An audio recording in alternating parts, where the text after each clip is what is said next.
Nicola Brown is ons wenner in die gedigte afdeling, die weekuitdaging 15 tot 21 November, die tema prys. Haar gedig Die Onbetaalbare. Ek tel die stilte soos munte tussen vingers. Elke woord wat jy sê dra 'n koste, en tog voel dit geen verlies nie. Net 'n prys. Ek hou jou hand vas teen die skemer van die dag. Jy lag, en die lug knip van lof en lig.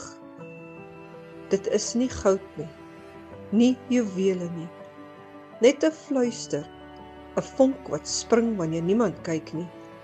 Ek probeer waarde meet, maar die klok lag terug. Die lewe het sy eie handel, sy eie pryskaart en ek betaal in asem, in skadu's van my eie hart. Die wending kom onverwags, soos 'n windslag, 'n onverwagte dankbaarheid, jou oë vol son. Ek besef, die prys was altyd die lewe self, en in jou oë het ek geleer hoe kosbaar stilte kan wees.